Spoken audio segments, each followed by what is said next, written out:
কামাতে দিনের কাজে এক বিঘাত পরিমাণ ময়দানে এগিয়ে যায়, আমার আল্লাহ বান্দার পরে এত খুশি হয়ে যান, আমার আল্লাহ ওই বান্দার দিকে এক হাত পরিমাণে গিয়ে চলে আসে।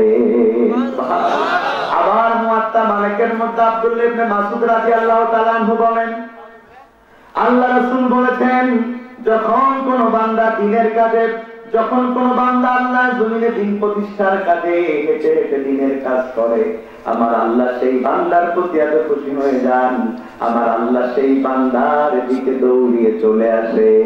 সুবহানাল্লাহ।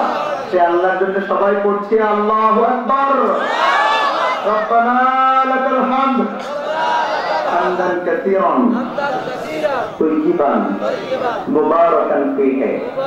দুরূদ এবং সালাম প্রেরণ করছে বিশ্ব মানবতার মহান আদর্শ, বিশ্ব মানবতার মহান নেতা, বিশ্ব মানবতার মহান শিক্ষক, বিশ্ব মানবতার জন্য রহমতের একমাত্র কান্ডারি, বিশ্ব মানবতার জন্য আল্লাহর আদেশের সুপারিশের একমাত্র কান্ডারি, নবী মুকাররম সাইয়্যিদুল মুরসালিন খাতামুন নবিয়্যিন রাহমাতুল লিল আলামিন জনাবে মুহাম্মদুর রাসূলুল্লাহ। আদম আলাইহিস সালাতু ওয়াস সালামের জামানা থেকে এ পর্যন্ত যতজন দ্বীনের কাজে ইসলামের জন্য জীবন দিয়েছেন, শাহাদাত বরণ করেছেন, ওই সমস্ত শুহাদায়ে কেরামের জন্য জান্নাত কামনা করছি আমরা, করছি আল্লাহুম্মা আমিন। সাথে সাথে স্মরণ করছি এই অঞ্চল, আপনাদের পাকশরী অঞ্চল থেকে যত মুমিন মুমিনাত মুসলমান নরনারী বিদায় নিয়েছেন, যেন আজকের মাহফিলের ওসিলায় আল্লাহ তাদের কবরগুলোকে জান্নাতের বাগান বানিয়ে দেন।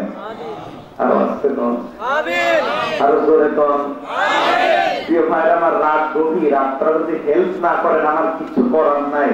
যদি আপনারা শ্রোতামান গোরস্থান মার্কা আমার সবদেশানি করা ছাড়া এখানে কোনো কাজ থাকবে না, কথা বলে না, এজন্য আওয়াজ দেওয়া যাবে।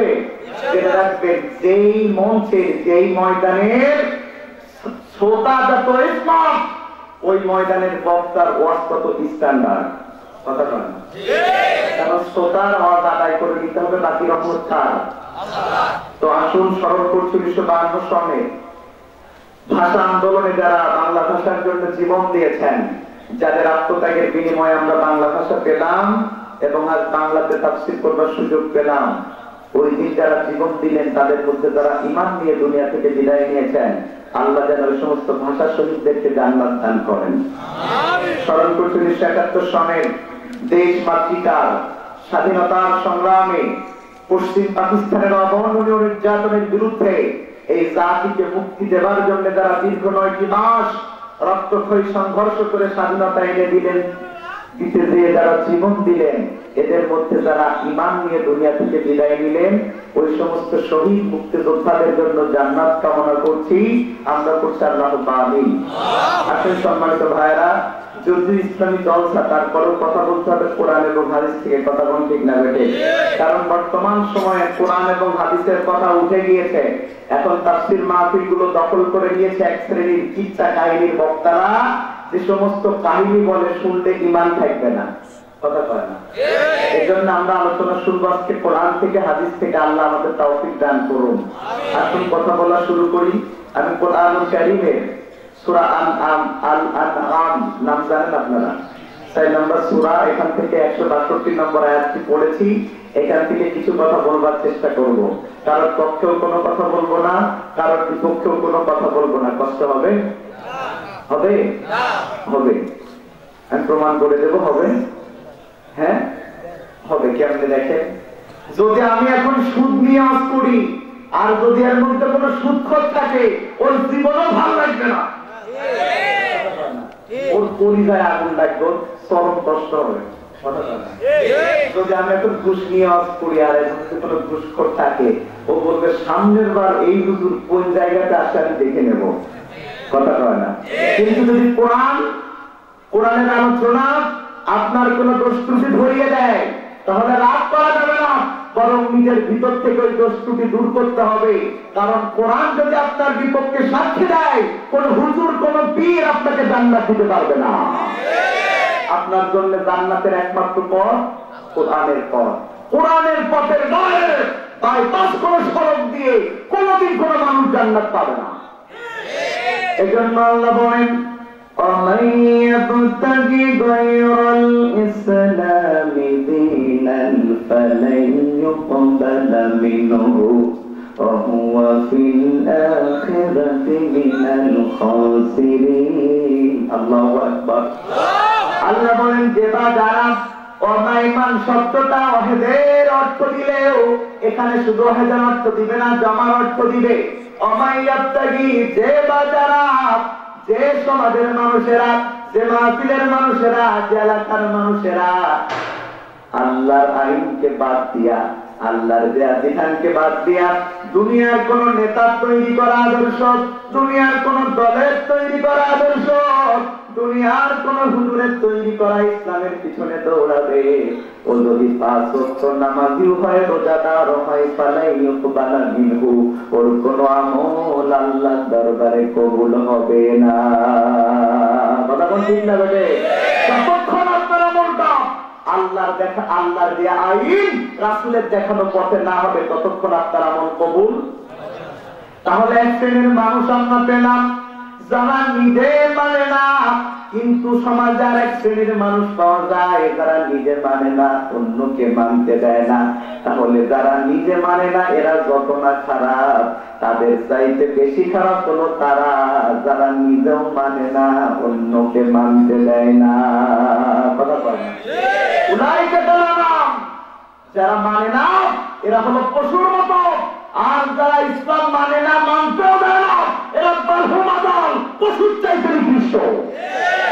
আমি আমার ভাষায় বলি, যারা নিজে কোরআন মানে না এরা যদি হয় কুকুরের মতো, যারা নিজে কোরআন মানে না আবার অন্যকে মানতে বাধা দেয় এরা হলো কুকুরের চাইতে খারাপ, শুকরের মতো। কারণ আমার আল্লাহ বলেন, ভালো করে খেয়াল করেন, আল্লাহ বলেন এই দুনিয়াতে যারা আল্লাহর আইনকে অস্বীকার করে আর যারা আল্লাহকে মানে না এবং আল্লাহর দ্বীনের পথে বাধা দেয় এদের সম্পর্কে আল্লাহ বলেন, আল্লাযীনা কাফারু ওয়া সাদ্দু আন সাবিলিল্লাহি আযাল্লা আমালাহুম। আল্লাহ বলেন যারা আল্লাহর আইনকে অস্বীকার করে, আল্লাহর বিধানকে মানে না, আল্লাহকে যারা মানে না, এখানেই শুধু শেষ নয়, ওয়া শব্দ দিয়ে আল্লাহ পিছনের শব্দের সাথে আল্লাহ করে দিলেন। আবার আল্লাহ এবার বলেন শোনো, শুধু নিজে অস্বীকার করে তাই না, সদ্দুন সাবিলিল্লাহ, বরং যেই মানুষগুলো আল্লাহর জমিনে আল্লাহর দ্বীন কায়েমের চেষ্টা করে, যেই মানুষগুলো আল্লাহর কাজ করে, রাসূলের আদর্শ বাস্তবায়নের কাজ করে, সুযোগ পেলে এই শ্রেণীর মানুষগুলাকে ইসলাম মানা মানুষগুলো মারে। আল্লাহ বলছেন ওই মানুষগুলো নিজেদের আমল নিজেরা নষ্ট করে ফেলেছে। কথা বল ঠিক আছে? বিশ্বাস করেন ভাই, বিশ্বাস করেন মুসলমানরা। তবে সব কথার এক কথা হলো, যদি আমাদের মধ্যে কোরআনের সঠিক জ্ঞান থাকতো তাহলে আমরা কেউ কোরআনের বিরুদ্ধে যেতাম না। কথা বলেন, কোরআনের সঠিক জ্ঞান নেই বলেই এই মানুষ কোরআনের বিরুদ্ধে যায়। কারণ কোরআনের জ্ঞান যার মধ্যে থাকে সে হলো আলেম, আর যে হয় আলেম সে আল্লাহকে ভয় করে, আর যে আল্লাহকে ভয় করে সে কোনদিন কোরআনের বিরুদ্ধে যায় না। আল্লাহ বলেন ইন্নামা ইয়াখশাল্লাহা মিন ইবাদিহিল উলামা। আল্লাহু আকবার। আল্লাহ বলেন এই সমাজের মধ্যে যারা আলেম, যাদের মধ্যে শরীয়তের জ্ঞান আছে, যাদের মধ্যে কোরআনের জ্ঞান আছে, যাদের মধ্যে হাদিসের জ্ঞান আছে, এরা হলো আলেম। আর সমাজের মধ্যে যত মানুষ থাক না কেন, যারা আলেম তারাই কেবলমাত্র আমি আল্লাহকে ভয় করে। সুবহানাল্লাহ, প্রতিষ্ঠা করো না। কারণটা কি? কারণ যেই মানুষটা আলেম হয় ওর হৃদয়ে যখন আল্লাহর ভয় আসে, আর আল্লাহর ভয় যখন আপনার হৃদয়ে তৈরি হবে, আপনি দুনিয়ার সাধারণ মানুষ থাকবেন না, তখন আপনি হয়ে যাবেন মুত্তাকি। আর আল্লাহর কাছে দুনিয়ার সব মানুষের চাইতে মুত্তাকির সম্মান সবচাইতে বড়। সুবহানাল্লাহ। আল্লাহ বলেন ইন্না আকরামাকুম ইনদাল্লাহি আতকাকুম। ও দুনিয়ার মানুষেরা শুনে নাও, তোমাদের কার কাছে কত টাকা আছে, তার পিছনে লাঠি তুলবার কত মানুষ আছে, তার কত ক্ষমতা আছে, এটা দেখে কেউ আমার কাছে সম্মান পায় না, আমার কাছে সম্মান পাবে কেবলমাত্র সে তাকওয়াবান হৃদয়ের অধিকারী যে। সুবহানাল্লাহ প্রতিষ্ঠা করে না। আমাদের সমাজে এক সময় এখানে যারা ছাত্রছাত্রী আছে আমরা বুঝতে পারবো, এক সময় আমরা একটা ইংরেজি প্রবাদ পড়তাম, বললে আপনাদের মনে পড়বে, সেটা হলো এরকম, when money is lost nothing is, জানেন না আপনারা এটা? when money is lost nothing is lost, when health is lost something is lost, but character is lost everything is lost। মানে কি, যখন কারো টাকা হারিয়ে যায়, টাকা নষ্ট হয়, তার কিছুই নষ্ট হয় না, কারণ সে বেঁচে থাকলে আবার টাকা ইনকাম করতে পারবে। এরপরে বলছে যদি কারো স্বাস্থ্য নষ্ট হয় তাহলে তার কিছুটা ক্ষতি হয়, কারণ একবার স্বাস্থ্য ভেঙে গেলে ঠিক নাও হতে পারে। কিন্তু যখন কারো চরিত্র নষ্ট হয় তার সব কিছু নষ্ট হয়, কারণ চরিত্র নষ্ট করবার পরে তার আর হারাবার কিছু থাকে না। এখন উল্টে গিয়েছে। এখন কি হয়েছে, কেমন উল্টে গিয়েছে দেখেন। আপনার এখন চরিত্র নাই, কোনো সমস্যা নাই, চরিত্র নাই, সমস্যা নাই। আপনার যদি টাকা থাকে, যদি আপনি নিয়মিত পতিতালয়ে যান, তাও আপনি রোডে সালাম পাবেন, আপনার টাকা আছে তাই। কথা বলে না। আর যদি আপনার টাকা না থাকে, যদি আপনি এই গ্রামের সবচাইতে ভালো মানুষ হন, আপনার কথা জায়গা বললে গ্রামবাসী দিবে না।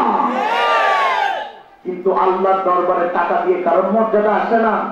আল্লাহর দরবারে টাকা দিয়ে মর্যাদা আসলে দুনিয়াতে বিল গেটসের চাইতে আল্লাহকে সম্মানিত করে মানুষ সম্মান কথা ছিল না। কিন্তু বিল গেটসের টাকা থাকতে পারে, ওর মধ্যে কি নাই? তাকওয়া নাই, ঈমান নাই।